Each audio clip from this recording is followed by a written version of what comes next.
Pensez-vous être coupable sans le savoir? Aujourd'hui, nous dévoilons les 7 péchés qui pourraient mettre votre âme en péril. Les 7 péchés capitaux, pas seulement des fautes morales, mais des pièges spirituels qui guettent chacun de nous. Restez avec nous pour découvrir comment ces tentations ancestrales sont décrites dans les textes sacrés et ce que cela signifie pour chacun d'entre nous aujourd'hui.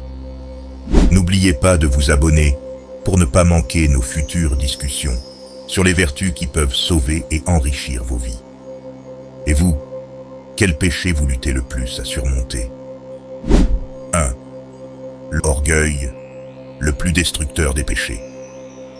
L'orgueil est souvent considéré comme le premier et le plus grave des péchés capitaux, car il s'agit de l'élévation de soi au-dessus des autres et, ultimement, au-dessus de Dieu lui-même.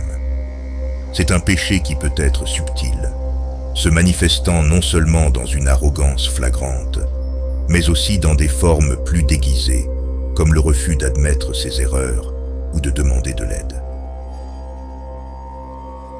L'orgueil est cette croyance trompeuse que nous sommes entièrement autonomes, indépendants de toute autorité supérieure, y compris celle de Dieu. Dans les Écritures, il est souvent puni sévèrement, car il va à l'encontre de la première vertu chrétienne de l'humilité. Pharaon, avec son cœur endurci contre les Israélites, et Lucifer, avec son désir de surpasser Dieu, sont des exemples bibliques de figures dont l'orgueil a mené à la chute. Sur le plan spirituel, l'orgueil nous éloigne de Dieu. Il nous pousse à nous fier uniquement à notre propre jugement et capacité, nous détournant de la sagesse divine et de la guidance. Ce péché crée un mur entre l'homme et Dieu, où l'homme préfère suivre son propre chemin plutôt que celui dicté par la foi. Combattre l'orgueil nécessite une reconnaissance constante de notre dépendance à Dieu et aux autres. Cela peut être pratiqué à travers des actes d'humilité, comme servir les autres sans attendre de reconnaissance, accepter les critiques constructives et valoriser les contributions d'autrui. La prière et la méditation sur les Écritures peuvent également aider à cultiver l'humilité et à reconnaître notre place dans la création de Dieu. 2. L'envie, le désir corrosif. L'envie, ce désir malsain de posséder ce que les autres ont, qu'il s'agisse de leurs biens, de leur succès ou de leur qualité, est un péché qui mine la paix intérieure et corrompt les relations humaines. Il est néfaste non seulement pour l'individu qui en souffre, mais aussi pour ceux qui l'entourent, car il engendre ressentiment et conflit. L'envie se manifeste lorsqu'une personne ressent un malaise, une tristesse ou un désir intense en voyant le bonheur ou les succès d'autrui. Elle peut prendre plusieurs formes, allant de la jalousie silencieuse à des actes de sabotage ouverts. Dans les Écritures, l'envie est souvent présentée comme une porte ouverte à d'autres péchés, tels que la colère, la médisance, voire la violence. Spirituellement, l'envie éloigne de Dieu car elle place les désirs matériels et le statut au-dessus de la foi et de la satisfaction dans ce que Dieu a prévu pour nous.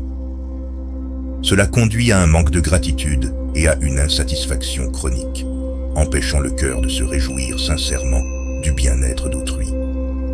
Pour combattre l'envie, il est essentiel de cultiver une attitude de gratitude et de reconnaissance pour les bénédictions reçues. Pratiquer la gratitude quotidienne, se réjouir des réussites d'autrui et reconnaître que chaque personne a son propre chemin unique sont des étapes clés pour surmonter l'envie.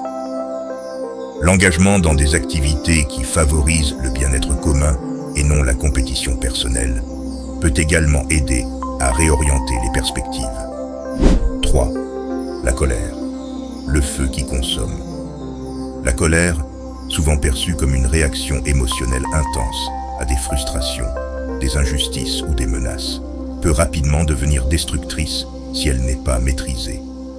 Ce péché capital, lorsqu'il est laissé sans contrôle, peut mener à des actes de haine et de violence, détruisant des relations et éloignant les individus de Dieu. La colère se manifeste de diverses manières, allant de l'irritation mineure à la rage violente. Elle peut surgir dans des situations de conflit, de déception, ou lorsqu'une personne se sent menacée ou trahie. Bien que souvent considérée comme une réponse émotionnelle naturelle, la colère devient un péché lorsqu'elle incite à la malice ou au désir de blesser autrui, physiquement ou émotionnellement. Sur le plan spirituel, la colère peut obscurcir le jugement, conduire à des décisions impulsives et détruire la paix intérieure. Elle peut également empêcher la communication avec Dieu, car l'homme en colère n'accomplit pas la justice de Dieu. De plus, elle est souvent accompagnée d'autres péchés, tels que la rancune, la vengeance et même le mépris. Pour gérer la colère de manière constructive, il est crucial de développer des stratégies de gestion des émotions et de résolution des conflits. Les enseignements chrétiens encouragent à laisser place à la colère, en ne laissant pas le soleil se coucher sur notre mécontentement. La prière, la méditation et le dialogue ouvert sont des moyens de calmer l'esprit et de chercher des solutions pacifiques. Apprendre à pardonner et à chercher la réconciliation sont également essentiels pour surmonter la colère. 4.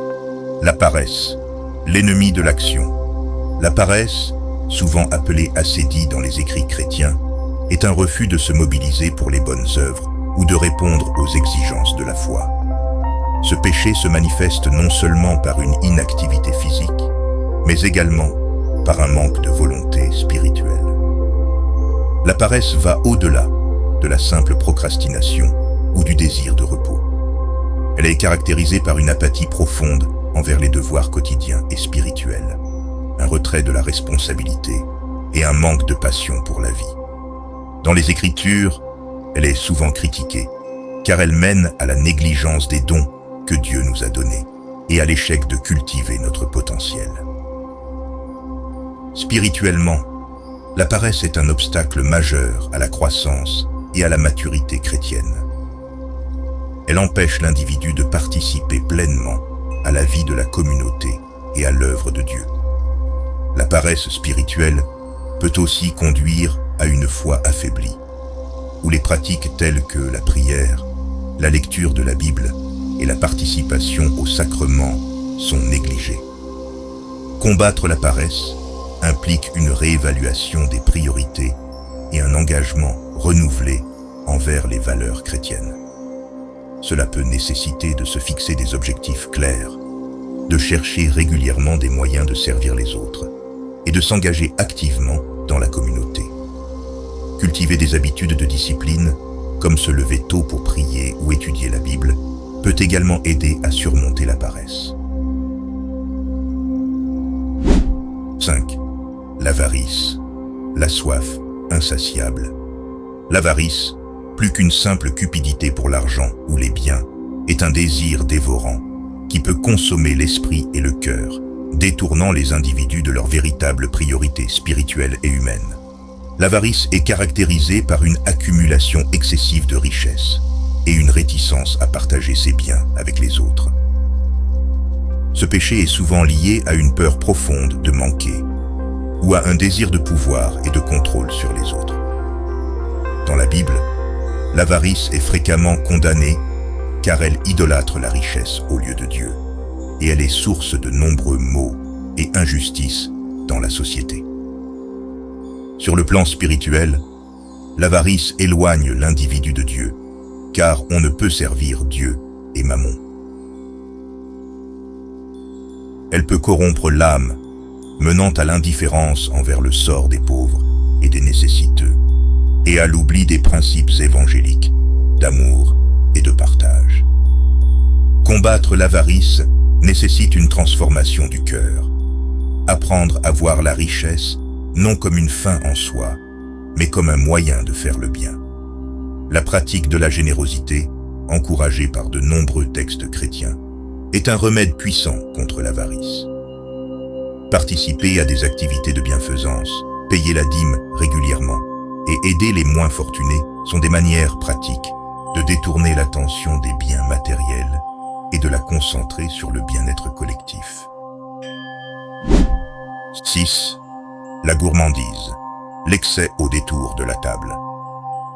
La gourmandise, souvent réduite à l'excès de nourriture, englobe en réalité tout type de consommation excessive qui va au-delà des besoins fondamentaux, affectant non seulement la santé physique, mais aussi le bien-être spirituel. La gourmandise se manifeste par une indulgence excessive envers la nourriture ou la boisson, souvent à un point qui néglige l'équilibre spirituel et physique. Ce péché peut mener à des comportements compulsifs et à une recherche constante de plaisir au détriment de la gratitude pour les dons reçus. Elle reflète un manque de maîtrise de soi et un désir de satisfaction immédiate, ignorant souvent les conséquences à long terme. Spirituellement, la gourmandise éloigne de la discipline et du contrôle de soi, deux vertus valorisées dans les enseignements chrétiens. Elle peut aussi nous faire oublier les nécessités des autres, focalisant nos énergies et ressources sur la satisfaction de nos propres désirs. Ce péché peut ainsi nous détourner de l'attention et du soin que nous devrions porter à notre prochain. Lutter contre la gourmandise implique de cultiver la vertu de tempérance, qui aide à réguler nos appétits et à nous orienter vers un mode de vie plus mesuré. Adopter un régime alimentaire équilibré, prendre le temps d'apprécier vraiment les aliments que l'on consomme, et pratiquer le jeûne sont des moyens concrets de renforcer la maîtrise de soi et de réduire la gourmandise. De plus, la prière et la méditation peuvent aider à recentrer les priorités loin du plaisir éphémère vers des satisfactions plus profondes et spirituelles. 7. La luxure, l'appel des sens. La luxure, souvent associée à un désir sexuel excessif et désordonné, va au-delà de la simple attraction physique. C'est une quête de gratification immédiate qui peut obscurcir le jugement et mener à des comportements destructeurs. La luxure se manifeste par une obsession ou un désir intense qui dépasse les limites de la moralité et du respect mutuel. Elle englobe non seulement les relations physiques, mais aussi des pensées, des fantasmes et des comportements qui traitent les autres comme des objets plutôt que comme des personnes dignes de respect et d'amour. Dans les textes sacrés, la luxure est souvent condamnée car elle corrompt l'intégrité personnelle et dégrade la beauté des relations humaines. Sur le plan spirituel, la luxure peut entraver la croissance personnelle et spirituelle. Elle peut conduire à l'isolement, à la culpabilité et à la rupture des relations précieuses. Les enseignements chrétiens soulignent que succomber à la luxure, c'est s'éloigner de la voie de la vertu et de la pureté. Deux éléments clés pour maintenir une relation saine avec Dieu et avec les autres. La lutte contre la luxure nécessite souvent une approche holistique qui inclut à la fois le corps et l'esprit. Pratiquer la chasteté, selon l'état de vie de chacun, est une discipline traditionnellement encouragée pour maîtriser les impulsions sexuelles. De plus, cultiver une vie de prière, participer à des sacrements et s'engager dans des activités communautaires peuvent aider à renforcer la volonté et à rediriger les énergies vers des interactions plus saines et respectueuses. Le soutien d'une communauté de foi peut également être vital pour ceux qui luttent contre ce péché. Les 7 péchés capitaux nous offrent un miroir puissant pour examiner notre propre vie et aspirer à une existence plus vertueuse. Si vous avez trouvé cette exploration éclairante, n'oubliez pas de vous abonner.